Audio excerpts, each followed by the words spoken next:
He's got the memory. Putting us online from the goalie. Okay. Yeah, he said he wasn't a goalie in France. Thank God they have the pads they do in lacrosse, eh, for the goalies, holy. You've got a solid rock coming at you. Field across the chest pad, a helmet, elbows, and gloves. Except for protection. Hands.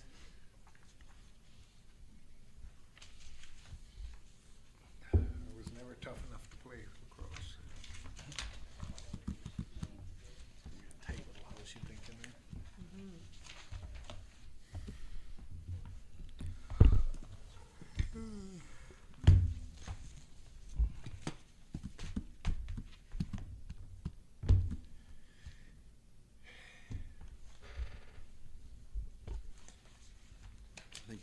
I was gonna say, I think your countdown's wrong. Just put that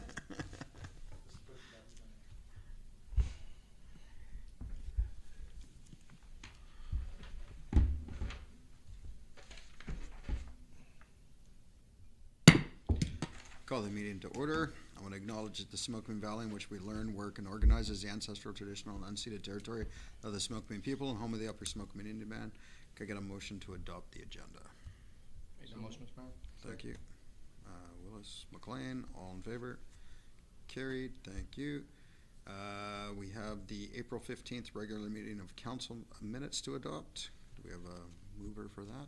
So moved. Thank you, Councillor Second that, Mr. Gould. Mayor. Councillor Willis, errors and omissions, all in favor? Was carried. The May 13th special meeting of council minutes, a motion for those. Councillor McLean, Councillor Gould, errors or omissions, all in favor? Carried, thank you. We have no petitions or delegations today.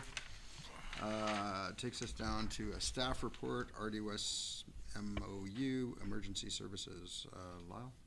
Yes, so this was an idea that was floated by the director last year.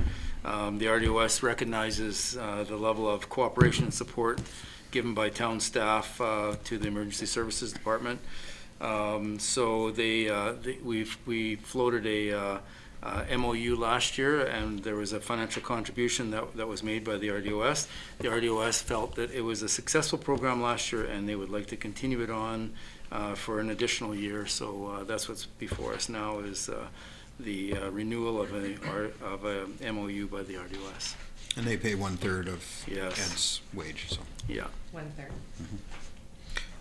Questions? Motion? Oh, question here? Is there a reason that you wouldn't extend it to like say a 5-year thing or something? This is their initiative, and so they're just trying this out to make sure that it's what they want, and they're very happy with it. So they're going to go 1 year, and then they have to bring it back to their board if they're going to go longer later. So, but they just wanted to make sure that was in place for this season. So Thank you. Second McLean, that, Mr. Mayor. Willis, all in favor? Carried, thank you.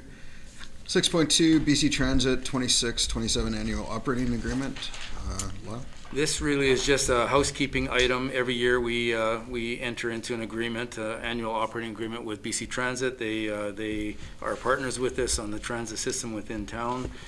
We just have to enter into a formal agreement with them each year. So that's what's put for council's Perfect. consideration today. Yep. I'll make the motion, Okay. Councillor Gould's moving it. and then I have a question after a second. I'll second it. Okay. Willis seconded. Are there any changes to this? No. now?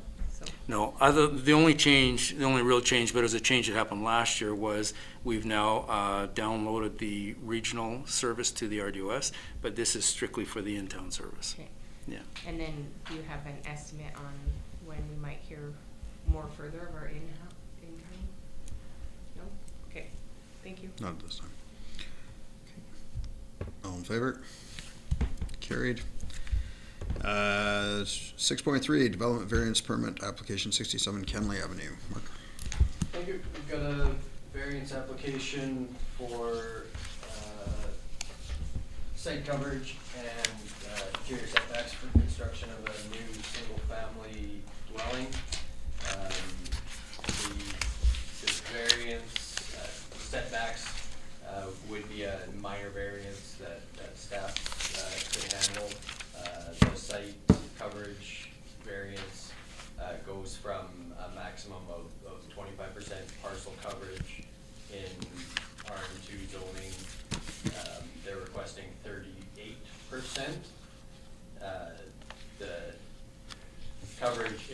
single-story building has a maximum of 35, so it is a big variance.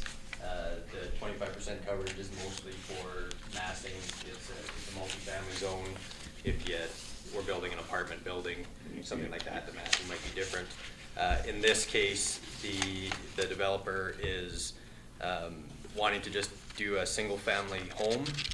It's within the floodplain, and the flood construction level is nearly 2 meters above grade. So the reason he's going 2 stories is to add a garage. We call it auxiliary parking. Basically, it can't be habitable space or anything. So so that's the reason they're even hitting the 2nd story of construction. So project's all there. The design is nice. It fits the neighborhood feel. It's mostly single-family dwellings right there.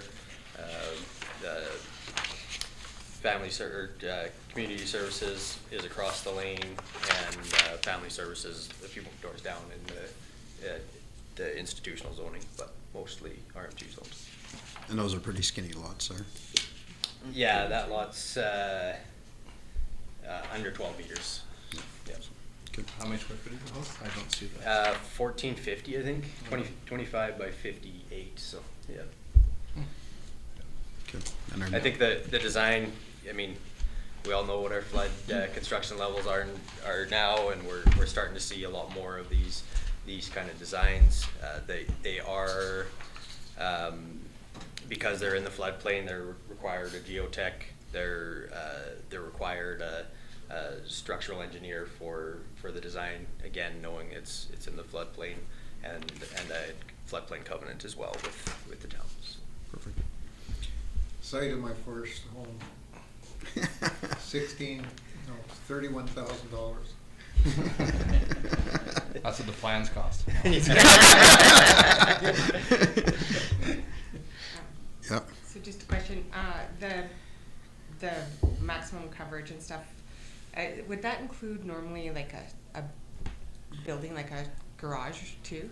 Yes, So they're basically encompassing that within the home? yeah. So they're not gonna put, maybe in the future? Yeah, I don't think They there's wouldn't be even, able to. there's No not room really even for- room Okay, on the perfect. lot for anything else. And then but- the other thing is too, the interior side setbacks is the other variance. Mhm. That's 0.4 meters on both sides, so, Yes, so reducing both sides to 2 meters instead of 2.4. okay. Yeah.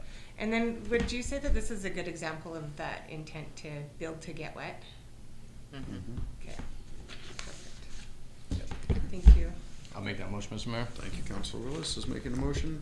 Councilor McLean is seconding. Second, and just noticed that it was 31,000 when we bought it. And I had $16,000 of registered homeowner savings, money saved. So ended up paying less for our mortgage than we paid for rent. All in favor? Carried. Thank you. Council reports. Councilor Willis. I have nothing to report right now, Mr. Mayor. Councilor Gould. Just attended that last meeting, and I was just wondering if we could, through the chair, ask the CAO an estimated timeline on where we can have that information back to council. Yeah, we're working on it as we speak. We're getting really close. I can't give you an exact date, but we're really close, like within a few days here, so. Okay, within Yeah. a few days. Okay, it's just, I'm not gonna be available for the next regular meeting, so. We'll probably, some of the stuff we might email out just to get a feel for what you guys are, if you guys are happy with what it looks like or what the content of it. So we might get a little survey done by email, so, Okay. yeah. Thank you. Councilor McLean. Nothing I can think of. Okay, it's only been a couple days and a long weekend. So I've been pretty busy this week. Last week, as you know, I was away. I was at the BC Economic Development Association conference. Still gonna write some stuff for that. Just haven't had time yet. Yesterday, extremely busy day. The CAO and I, along with the regional district, met with the provincial staff for that are working on the KVR. We're progressing slowly. They've gotten the request from the regional district, or going over the request from the regional district on sections to repair. I think we're, a couple of weeks away maybe from some sort of, hopefully, agreement so that it can go to the federal government. So ultimately, it doesn't really matter what the province decides. It has to fit within the criteria of the federal funding, and the federal government will have final say on whatever is or isn't done. So anything that they decide, they're trying to shore up those numbers, and then they'll send it off to the feds, and the feds will make the final decision on what is done and what isn't done. I think it's important to note, especially for the public that might be listening, that the money that we have from the federal government is not 100% funding. So the province will have to come up with a percentage of the money. So it's 10% the province has to come up with. So if it's something that fits the criteria of the DFAA funding, the province still has to come up with the other funding. So if it's change of scope from the original, then the province will have to find the funds to cover the overage. The regional district has done a ton of work, and I want to thank Justin for that. There's been one vote at the regional district board to look at the management and the maintenance of it ongoing. Justin is coming up with a costing of that so that the board can make a preliminary decision for it to go to the budget process next year. This is a critical part of whether or not the province and the federal government will fund anything that is done moving forward. So we're doing our part at the regional district level. The province is doing their part, and then hopefully the federal government will do their part. After that meeting, I met with TOTA. TOTA came to Princeton. We had 3 representatives from TOTA, including the head of TOTA. We had a great couple hours. We met in the office here, and then we went to the museum. We went to the visitor center, and we went down to the plaza. Nothing but good to say about the community. A few concerns, but those will be brought up later.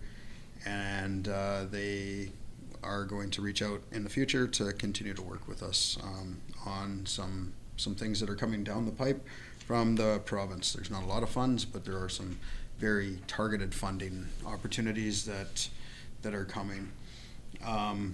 We were part of something that was a Highway 3 initiative from the province. That initiative has now come to an end, and they are working, Destination BC is now working on turning that from a marketing group into kind of like an investment attraction and I guess group. We're going to find out more in the coming days on how that's going to look. It's unfortunate, but that's the way it's going to go. And then later that afternoon, I had a meeting with the Princeton Healthcare Steering Committee. It was a good meeting. I can't speak too much of some of the stuff because it was confidential and that, but we have coverage for the hospital right now. We have nursing coverage right now. It's getting harder to attract nurses to the community, mostly because of our housing problem. They were asking for support on how to get temporary housing for their workforce, to bring nurses into the community that need support. So they're looking for rental opportunities and whatnot. So that's going to be an ongoing challenge until the housing situation in town is rectified. Our virtual doctor program is working. I know in the beginning there was a lot of chatter online, but the nurses and the doctors, from what Interior Health have said, it's coming together. So, and I did talk, I think I mentioned it in my last report before, I did meet with the other mayors, and nobody's hearing negative things right now. So that's usually a good thing. An odd note is we could be putting together a bit of a public education program to be pushed out, because there is a rise in STIs, not just here but in other areas, which is interesting considering the day and age we live in. So that's coming. Today, another really busy day. Karamias, SVPS. We got our annual update from them on what we've done in the last year.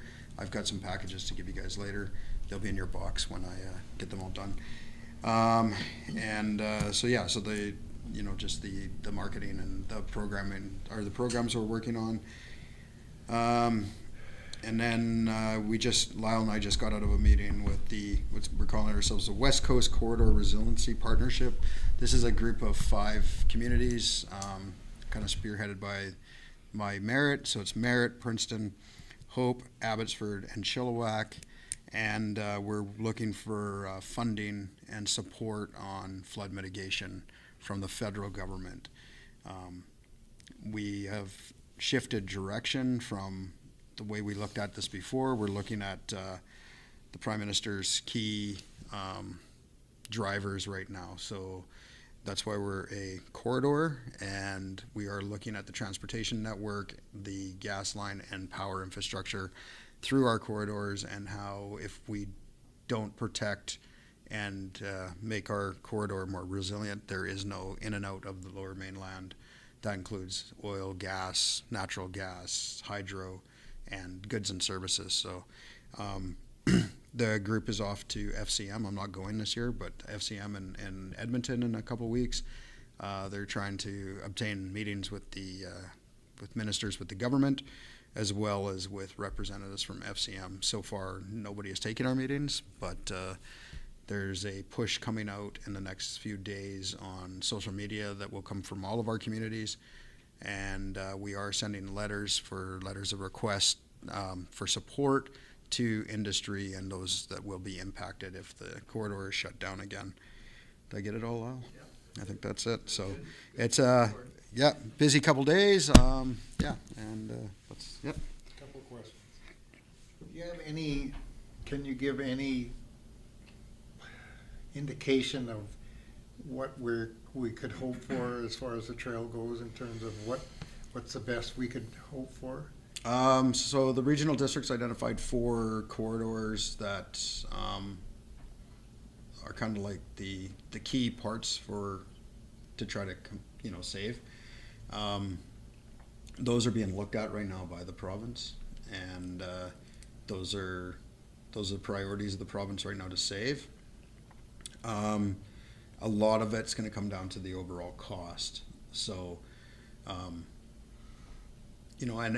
whether or not it fits into the funding that the federal government has provided. So, some things like if it was damaged prior to the flood, then that won't be covered. So, the province will have to make a decision whether or not to remove it, because the funding will pay to remove it, but it will not pay to repair it. So if it's something that's a liability, say there's a bridge somewhere, right, and that bridge was damaged prior to the flood, that bridge will probably come out, because if they leave it in, then it's going to be on the regional district to take it out and pay for that. So and it also leaves a liability for the province if something was to happen. So they're going to try to maximize their dollars and try to find some solution. The good news is that the trail bed itself will not be removed if the infrastructure around it comes out. They will, minimize the environmental impact, but it will be, somewhat intact. So in the future, when the regional district, if we can get the permits and everything to move forward, and we get the funding, we will be able to slowly rebuild the trail from here all the way through. So it's a lot better than what we heard before. The province is really trying to work within the community's request. The federal part of this is the challenge, because it has to fit that funding. And it's not just that. The whole funding is at risk if it's not done to their specifications. So it's kind of like a one-shot deal. Like, you either get the yes or you get the no, and if you get the no, then the money has the potential to disappear from us. So they're trying to balance all their requirements right now. The other thing that comes to mind when you started talking about putting nurses in rental homes or whatever, you know, as far as I remember, our strategic planning, the last couple of years, our number one drive has been housing. And like I look at what we've been looking at in terms of up at the airport and different things, it just seems like nothing is moving.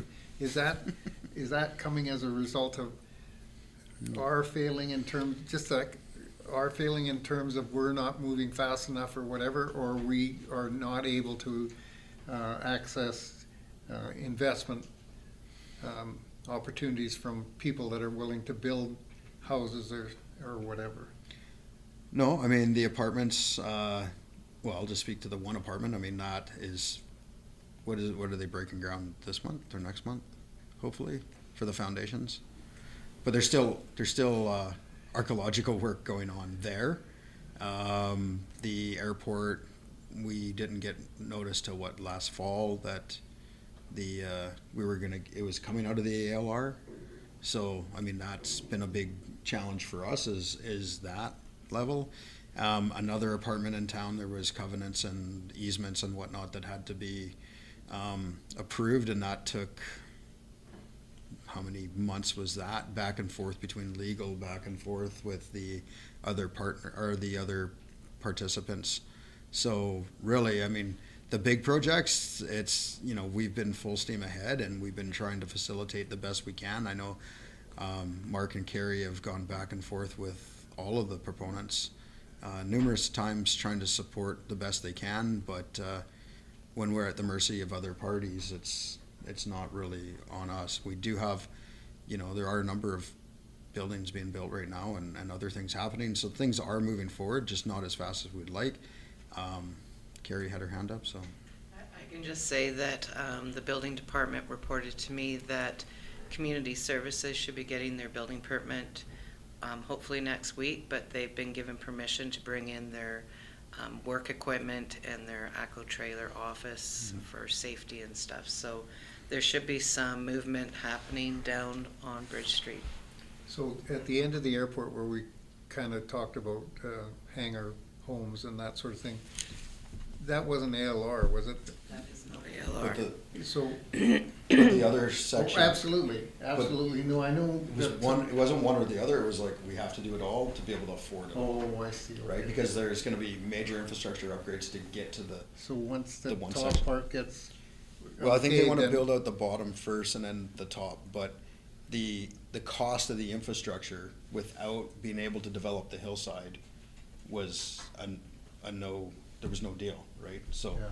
because if you're gonna put in all that infrastructure all the way down there, and you can't recoup that money, then there's no need to, Yeah. no purpose to move forward, so.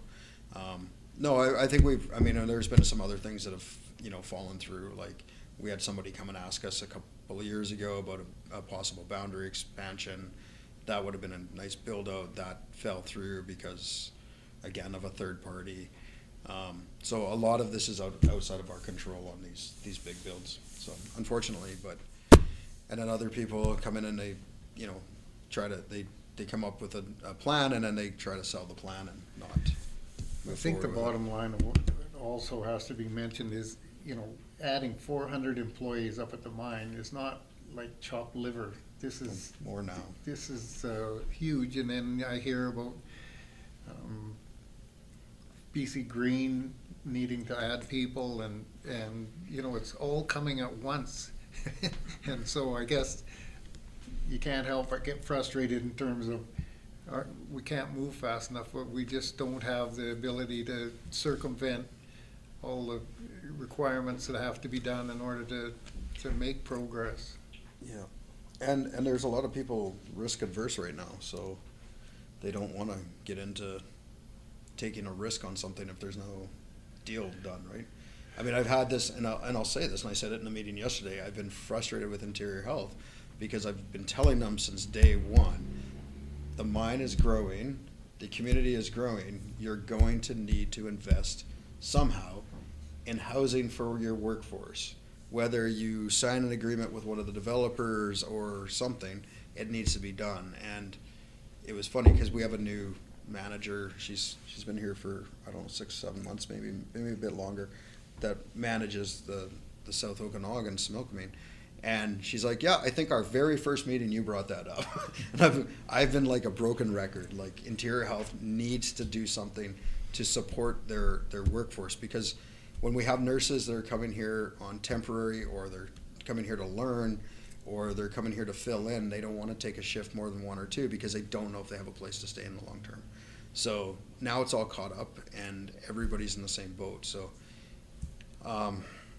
yeah, we really do need, I mean, we've been focused on this. We're trying. These big projects just stall out because of red tape and third parties. So. And I guess the last thing I'd add is that when you think about young families thinking about coming here to work at all these different possibilities, the advent of what they have for their children to do in terms of a pool and you know, amenities like that, you got to throw it all in the pile. You know, we can't stop working towards those sorts of things. Yep. Anything else?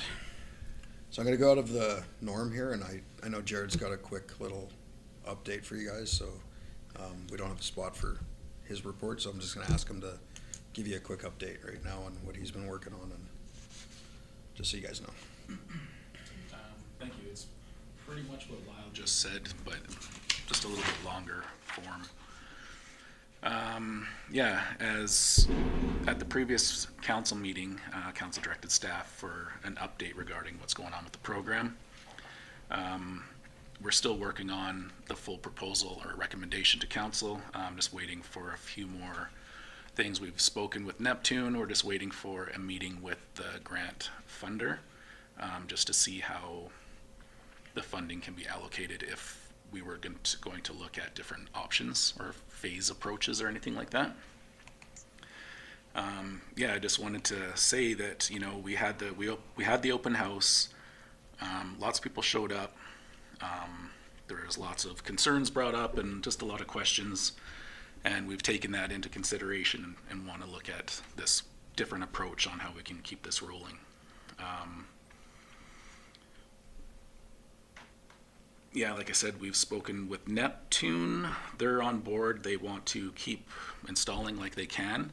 I've had talks with them about a potential phased approach from our side, and they're on board as long as people will, like the people who want meters from them, keep booking.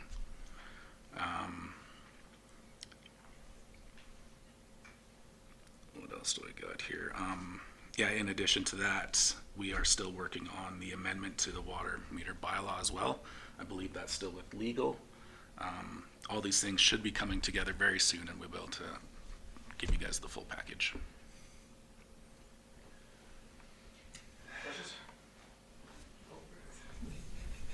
The only thing that I would say is that you guys need to make us work harder. When we're doing stuff and it's going out to the public, and not only that, whether it's going out to the public or not, it needs to be put in front of us. Then there's no I shoulda or he shoulda or whatever. I'm sorry, and if I missed it, that's my fault. But I don't remember things like the language that was being used in the form that I got about threatening kind of a thing or whatever. And I don't know if I would have had Jam to be able to say, hey, we need to think about this or whatever.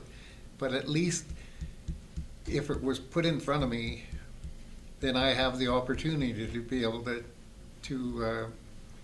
you know, circumvent anything that I think shouldn't belong there or whatever. But I just think rather than trying not to bother us or something, I think we need to be made to work a little bit harder and more of it, you know, put in front of us, sort of thing. Lyle, can you speak to that?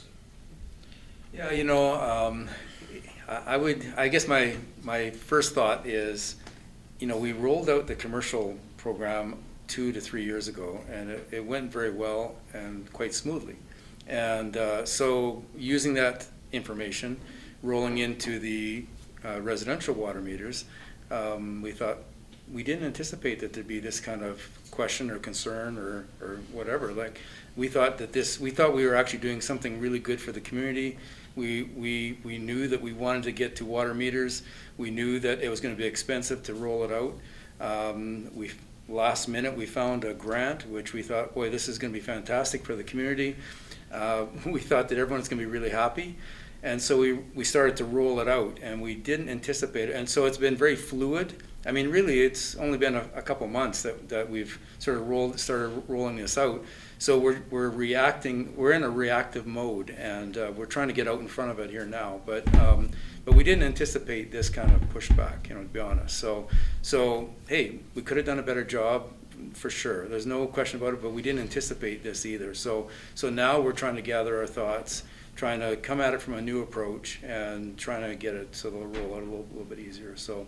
And yes, we definitely will start bouncing things off council a little bit more, so that council can be part of the picture here. And don't get me wrong, as far as I'm concerned, it's a great program. Yeah. I mean, there was just a couple of things about how Sure. it was presented that Yeah. maybe we could have done a little bit different or whatever. But, Absolutely. but there were also some things that I don't understand about this business of. I was told by Rob Banks that they shut the water off on old houses or new houses, it doesn't matter, but when they turn it on slowly and just Yeah. let it seep through, and then there's no problems. Yeah. But I didn't understand that, because I sat there and thought, you have a house that you're that close to your water system going or whatever, like, The good news that from all the feedback that we've been receiving, I think the common theme is that nobody really is opposed to water meters or water conservation. So that's a great place to start. So that's what we're trying to build from is Yeah. that platform there. So So I think it's important that we've all learned from this. And, when we did the motion was that we were going to let staff put the tender out and manage the grant the tender and manage the tender. So, obviously, some stuff slipped by them, stuff slipped by us. We're all taking responsibility for it. And, I know Jared's working really hard to get this cleaned up. The program itself is voluntary. Unfortunately, the messaging that went out by the contractor is contrary to what is actually happening. Jared had them stop that. Jared and Lyle and I think Carrie all met with them, and this is being cleared up. I don't know why it happened that way, but that's the way it was done. So it didn't reflect the bylaw that they quoted. So it is what it is. We can't take that back. We can just move forward from there. The other thing is we're now listening. We had our public hearing, our open house. People have given the feedback. Staff are working to try to meet the requests that the community has put forward. Is this the best way to do it? No. Did we screw up? Yes. Did we all screw up? Yes. We have to own it. So we're owning it. And I think that's important for people to realize. We also, it's very clearly been stated that if we don't do this program, we will probably see an end to all of our granting. This is super important for people to understand, because despite what the rhetoric on the internet and everybody else says, we don't own our water. The water is a public asset and it's managed by the province. So when the province says you guys have to do something, you jump and say how high. Because if you don't, your funding goes away, your license is at risk, and so on and so forth. We are a commercial license under the way that the government does this. So we're trying to meet the expectations of the province to keep our water system healthy and going, and we've done an amazing amount of work over the last number of years to upgrade our water system and keep it flowing. We've done 2 new wells. We're doing another, upgrade to a well. We've done how many water lines and everything else. We are doing our job. We do not want to jeopardize that job. So I understand the frustration. I understand the frustration across the board. but we're human and we screw up and we've screwed up and we're owning it. So Jared and staff will be bringing forward options in the next little while. Until we find out from the grantor, we can't do anything different until we find out whether or not we can or cannot do it without jeopardizing the money that we've gotten and we're going to use. So that's all in the works. We're working as fast as we can. I understand some of the frustration from council, but the meeting was last week and Wednesday? So Wednesday by noon. It was a long weekend. Staff worked. I know Jared worked his butt off to get all these meetings in place to try to get everybody information for today. And unfortunately, we just can't get everybody at the same table at the same time. So they're working their butts off. Council has recognized the concerns of the community, and we are doing our best right now to meet those requests and fix the problem. And I think it's fair to say we've all learned from our mistakes and we're trying to move forward. And also, just so people understand, the reason it's still voluntary is because we haven't changed the bylaw, and the bylaw won't go into effect until later, because once we get these in, we're going to pilot the project for a year so that we can get a billing structure in place, so that the billing structure is equitable and we're not just pulling numbers out of the air, so that you just pay whatever the heck the town thinks you should pay. We're going to do the math on it. We're going to find out what you actually use, come up with the averaging so that we can actually keep the system running with this new billing system. So it's 2028? Yeah. Is when you would get your first bill under this system. In the meantime, we want to make sure we have them in place, we meet the requirements of the province, and you don't get overbilled, because the one thing people keep saying is it's a tax grab, and it's not a tax grab. We are not allowed to make a huge profit off of this. You know, we are allowed to run our system and have enough money there to fix the problems when they come up. That's it. So staff are trying their best. James is trying to come up with the numbers. Jared's trying to do his job, and we're just trying to keep ourselves in compliance. So I appreciate everything that everybody said, and I appreciate the hard work staff are doing, and hopefully in the next week or so we can have this all sorted out. Just the last thing was that I would have thought that a company that has been in that business of handling this sort of thing, I would have thought it would come out with better instructions than what they put out there. In their defense, they do have a communication package or a system that they use, and they've used it for millions of installs, you know, and it has worked for them. You know, it's an initial contact, then a door knocker, and another letter, and another door knocker. The people that got a final notice, they would have been attempted to be contacted 4 times before they got that. The thing I didn't understand was how quickly they moved. Like, they just started the project, and in some cases, they've already been to that house 4 times before they got that final notice. I had no idea that they were moving that fast, so that caught us a little bit off guard.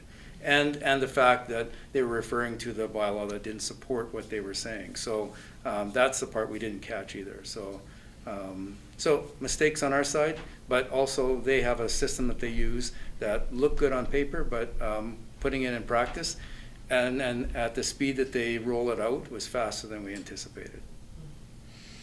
And their message was that it was mandatory. Yeah. Right. And that's what our bylaw does not reflect that Yeah. at all. I know, and I really appreciate the acknowledgements today that you've all said. I think it's important that we do acknowledge that could have done this differently. I'm not beating a dead horse. I'm just saying that I think it's important that we still encourage people to take advantage of the fact that it's free right now. Yeah. It's 2 years down the road, you're still gonna need to get a water meter. It's not gonna be free then. No, that's right. So And we I've- could encourage them to. And I will say, I apologize for not saying something sooner. I wasn't here last week, but I am not going online and I'm not engaging with people who Not asking publicly you to- attack myself, members of my family, or members of this council. It's not gonna happen. We're not gonna stoop to that level. So we're working on we're gonna work on a communication plan to fix this. You know, we've reached out to the regional district to help us with that, and when we put that together, it will come out, and hopefully that will put the misinformation to bed. Anything else? Okay, we'll move on to the next one. There's a correspondence action requested. The Vermilion Forks Field Naturalists are hosting a documentary on May 26th at the Seniors Hall called Trouble in the Headwaters, from 7 to 9 p.m. And just the motion that mayor and council attend the documentary if we're available. I don't know if I can yet, so I have seen the documentary, and I understand it's like 28 minutes long, but I believe they want a round table, and I think somebody to do with the film is there too, so. Get a motion? Thank you, Councilor McLean. Second. Willis, all in favor? Carried. And that's it. Next thing is a motion to adjourn. So moved, Mr. Mayor. Thank you, Councilor Gould. Willis, all in favor? Carried. Thank you. With that, we are done. Thank you, and